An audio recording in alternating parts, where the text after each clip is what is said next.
Most people think betrayal comes from strangers, enemies, rivals.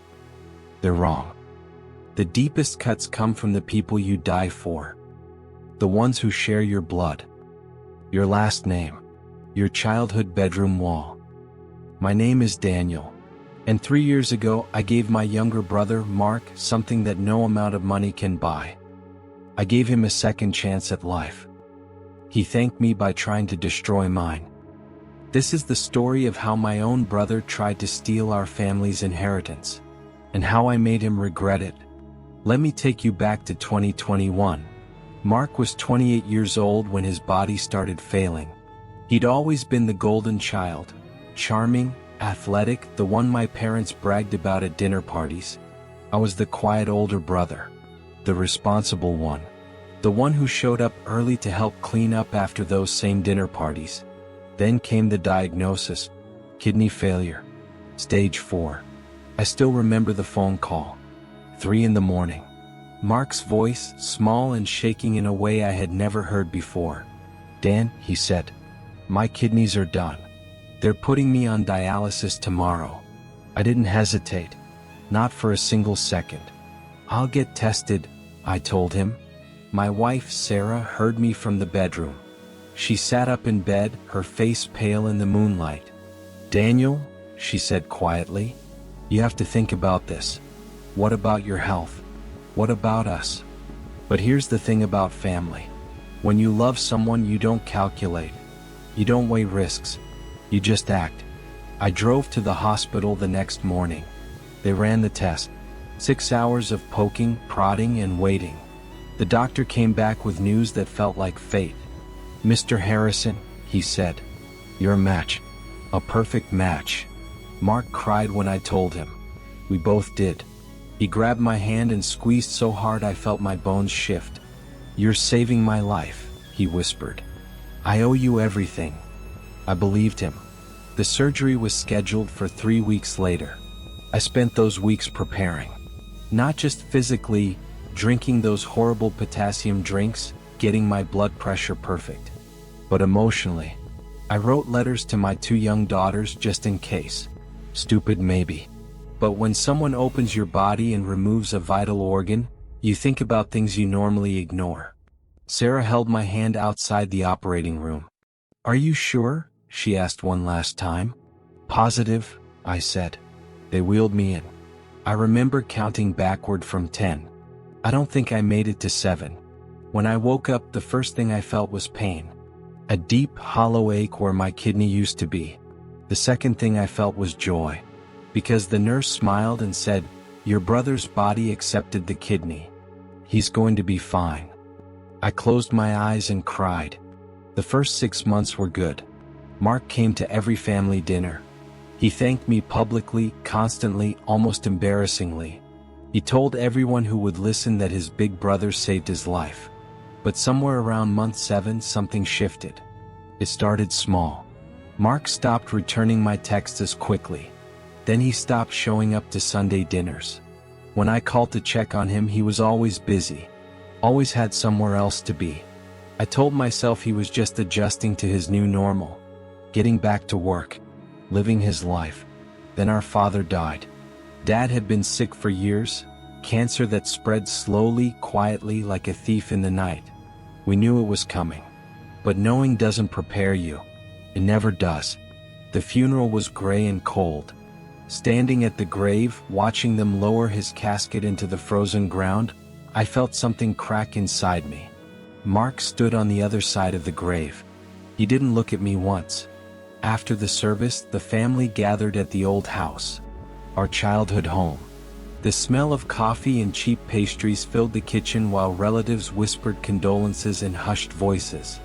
That's when the lawyer arrived. Mr. Thompson had been our father's attorney for 30 years. Thin, bald, with wire-rimmed glasses and a voice like dry leaves. He asked to speak with me and Mark privately. We sat in Dad's study. The same room where he taught me to tie a tie. Where he'd yelled at Mark for crashing the family car. Where Mom used to read us bedtime stories before she passed. Mr. Thompson opened a leather folder and began reading. The estate, including the family home, the lake property, and all liquid assets, is to be divided equally between Daniel Harrison and Mark Harrison. 50-50. Exactly as it should be. I nodded. Mark said nothing. But then Mr. Thompson continued. However, the family home is to remain in Daniel's name until such time as Mark can purchase his half, at which point the property will be sold and proceeds split accordingly. I blinked. That wasn't what we had discussed with Dad.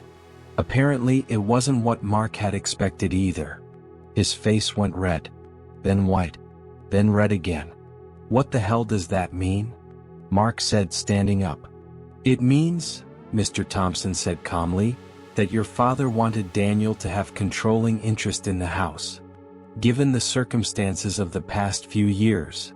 Mark turned to me, and the look in his eyes made my chest go cold. It wasn't anger. It was calculation.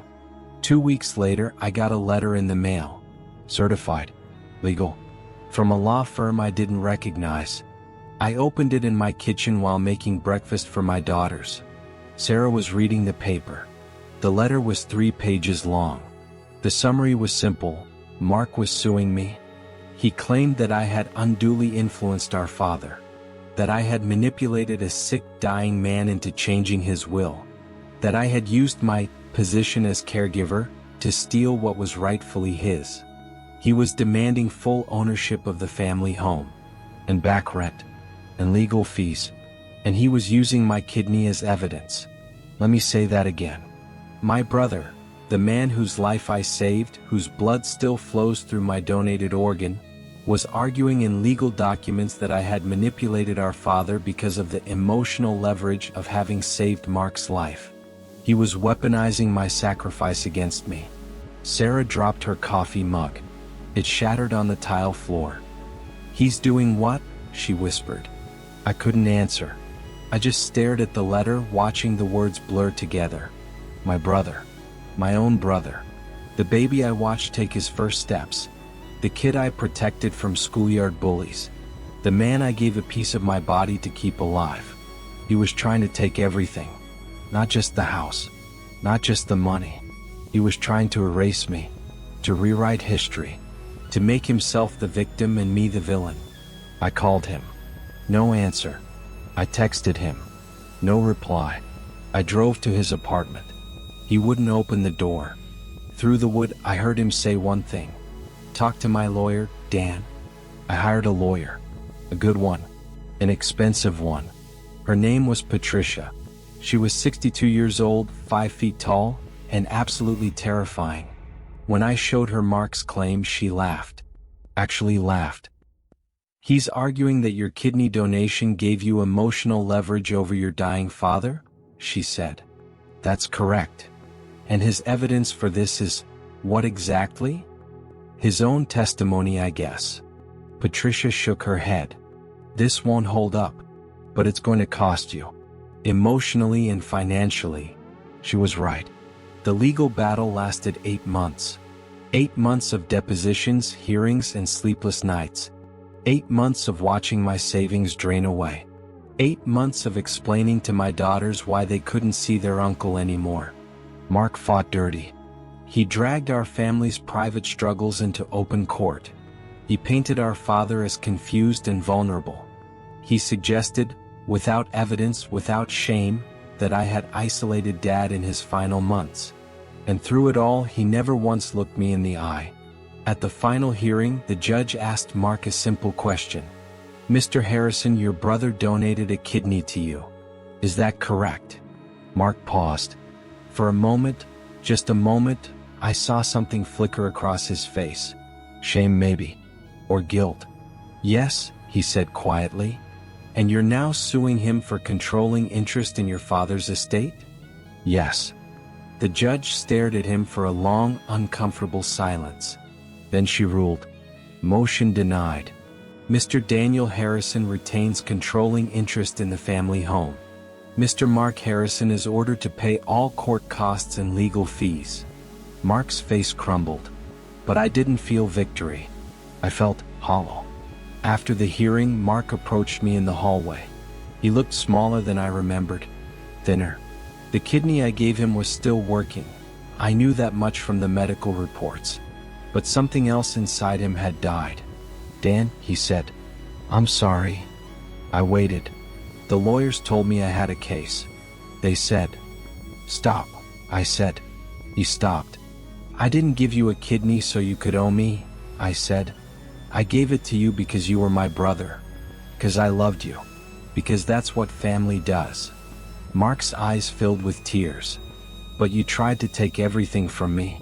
And not because you needed it. Because you wanted it. Because you thought you deserved more than me." He didn't deny it. "I'm not going to press charges for the false claims," I said. "I'm not going to drag this out any further. But I am going to tell you something, Mark." I stepped closer. "You still have my kidney inside your body. Every time you breathe, every time you wake up in the morning, you are alive because of me. And now you have to live with that. Every single day." I walked away. That was 2 years ago. Mark and I don't speak. He moved to another state. I still live in the family home with Sarah and our girls. The lake property is in my name now. He sold his half to cover his legal fees. Sometimes, late at night, I wonder if I did the right thing. If I should have forgiven him. If family means always leaving the door open no matter how many times you get burned. But then I remember. He didn't just try to steal a house. He tried to steal the memory of what I did for him. He tried to turn my greatest act of love into a weapon against me. And some doors once closed should stay closed. My kidney is still keeping him alive. But as far as I'm concerned, my brother died the day he signed those legal papers. And I don't owe the dead anything at all.